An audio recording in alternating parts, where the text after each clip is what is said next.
বলেছিস? তুই আমাকে ডেকে এনে খুব ভালো করেছিস। Thank you. হ্যাঁ হ্যাঁ, আমি ডেকেছি। তুই তুই আমায় ডাকতে বলেছিস? এ কথা আমায় বিশ্বাস করতে হবে? হ্যাঁ, কারণ বৈঠকটাও তো আমিই ডেকেছি। ডাকলেও আমি এ বাড়ির বড়, আমার কথা সবাইকে শুনতে হবে। ডাক তোর শাশুড়িকে, আগে বলুক গয়না কোথায়। কোথায়? হ্যাঁ, আমারও তো ওই একটাই প্রশ্ন, গয়না কোথায়? আমি তো এবারই সবচেয়ে বড়, আমি একটা কথা বলি? হ্যাঁ মা বলো। আবার না না, আমি তো শুধু ওইটাই বলছি বাবা জীবন, তুমি বলবে। আমার মনে হয় সবার বলা উচিত, মানে কার কি মত, কার কি বলার আছে পুরোটাই জানা উচিত। হ্যাঁ, আপনি বলুন। আমি বলবো? এটা কেমন হলো? আসামিকেই আগে বলতে দেওয়া হলো? একদম বাজে কথা বলবে না, প্রমাণ ছাড়া তুমি আসামি বলো কি করে? হ্যাঁ, ব্যাস। আমি বাড়ির বড় বউ, এই গয়না হয় উনি নিয়েছেন নয়তো উনি নিয়ে গেছেন। কি মুশকিল, ওই প্রথম উনিটাকে আর দ্বিতীয় উনিটাই বাকি। প্রথম উনি মাসিমা, হতেও পারে। আরে আমি কিছু জানি না। নাও জানতে পারে। দ্বিতীয় উনি শ্বশুর মশাই। বাবা গয়না নিয়ে গেছে? হতেই পারে। আমার তো মনে হয় চোরেরা নিয়ে গেছে। তাও হতে পারে। আবার দুই বউ সরিয়েছে, এটাও হতে পারে। এও হওয়া অসম্ভব নয়। তোর বাবা কি শুরু করেছে বলো তো? তুমি কি ইয়েতেও আছো, এদিকে আছো, ওদিকে আছো, কেন ভয়ে হারলাম বলো তো? বাবা তুমি কি হাসপাতাল যাবে? হ্যাঁ দেখেছো? কি বলতে চাইছেন দাদা? আমি চুরি করেছি? ও দিদি, তোমাকেও কিন্তু চোর বলছে। সেই তো দেখি সত্য কথা। আবার হাসপাতাল যেতে হবে। মেনি তুমি কিছু বলবে না? আরে দূর, আমি এখন এন্ট্রি নিই, আগে এন্ট্রি নিই, তারপর তো আমার সংলাপ। মেনি, এটা কি যাত্রার মঞ্চ পেয়েছো? না, আমার কাছ থেকে কেউ কিছু শুনবে না। এখানে পাগল তো কেউ নেই মা। আর কার কার বলা বাকি আছে? তাহলে আগে ওই খোঁজাটা শুরু করি, প্রথমেই বাবার থেকে। আমি বলি কি, আবার না বাবা জীবনই যাক, এইটুকুই শুধু। ঠিক তাই, ঠিক তাই। তাহলে আগে বাবাকে খুঁজে বার করতে হবে। বাবা ওই গয়না নিয়ে গেছে কিনা সেটা জানাটা দরকার, কারণ আমি অনেক ভেবে দেখেছি বাবার গয়না নিয়ে যাওয়ার সম্ভাবনা সব থেকে বেশি।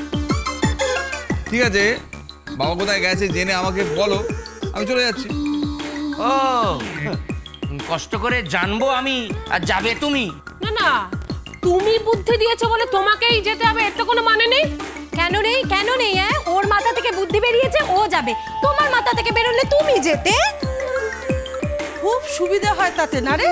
বাবার কাছে গয়না থাকলে সেটা বেশ বুঝিয়ে হাতিয়ে নেওয়া যাবে, তাই তো? ও, তার মানে আমি ওই সব গয়না হাতাতে যাচ্ছি? বেশ, তোমরা যা ভালো বুঝবে তাই করবে, এরপর আমায় কিছু বলতে এসো। আমি বলি কি, উফ, আবার না বাবা জীবনই যাক, এইটুকুই শুধু। তাহলে আমি কি করব সেটা খুব ভালো করে ভেবে তারপর বল। তুই বাবাকে নিয়ে ঠিক ফিরে আসবি তো? হ্যাঁ, বাবাকে নিয়ে বিষ্টুকে নিয়ে ফিরে আসবো, তারপর সকলের সামনে বাবাকে দাঁড় করিয়ে জিজ্ঞেস করব গয়না কোথায়। বলো এবার, বলো তোমাদের কি কি মত। তাহলে যাক বিদেশ, ধরে নিয়ে আসুক বাবাকে।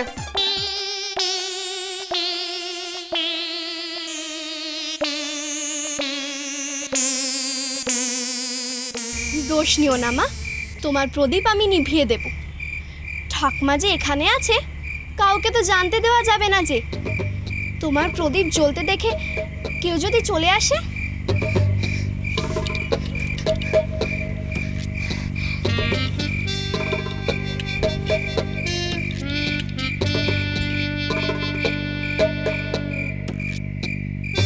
এসো ঠাকুমা, বসো বসো।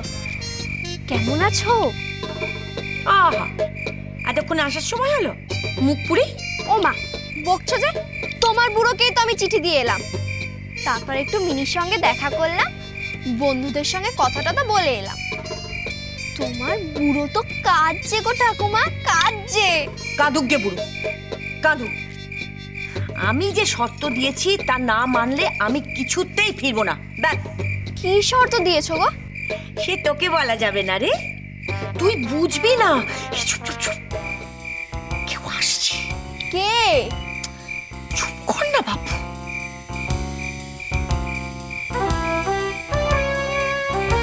আমি যে শর্ত দিয়েছি তা না মানলে আমি কিছুতেই ফিরবো না, ব্যাস। কি শর্ত দিয়েছো গো? সে তোকে বলা যাবে না রে, তুই বুঝবি না। এই চুপ চুপ চুপ, কেউ আসছে। কে? চুপ কর না বাপু।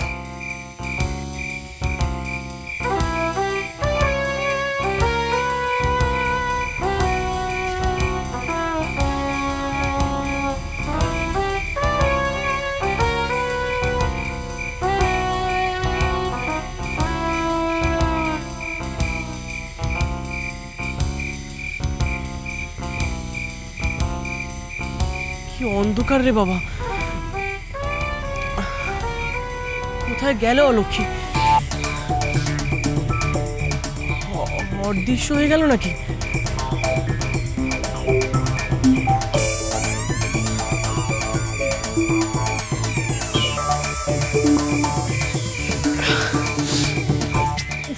বাবা, কি অন্ধকার!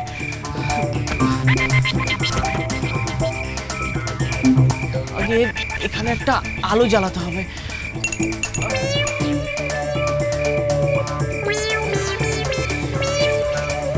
মনে হচ্ছে ছবিটা এইখানেই কোথাও গোপন কুঠুরিতে লুকিয়ে রেখেছে। ছবিটা না নিয়ে আমি তো আজ বাড়িতেই ফিরবো না। কিন্তু বাবুটা কোথায়? আরে বাবা, অন্ধকার, কিছুই তো দেখতে পাচ্ছি না। গোবর গণেশ এসছে ঠাকমার ছবি নিতে।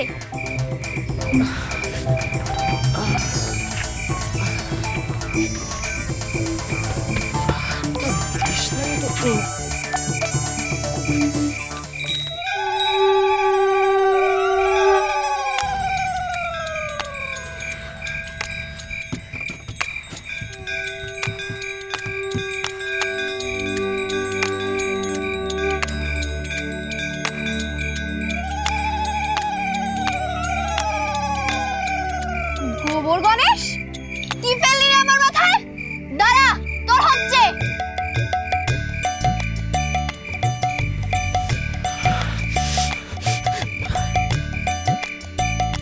এ কি অলক্ষী, তুই? এই, তুই এখানে কি করছিস? হ্যাঁ, কি করছিস বল?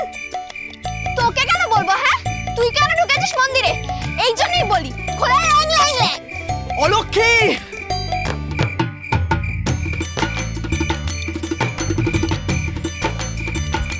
কি ফেলেছিস না আমার মাথায়? কি ফেলেছিস? সিঁদুর, সিঁদুর। হ্যাঁ, এবার দেখ তোর নিজের চেহারাটা কেমন ভূতের মতন লাগছে। আমার গায়ে গোবর জল ফেলে দেওয়া, এবার বোঝ।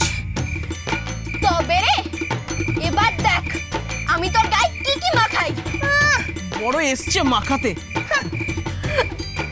এইবার টেকো বুড়ো, কি করবে তুমি? হ্যাঁ, লক্ষ্মীকে আটকাবে কেমন করে?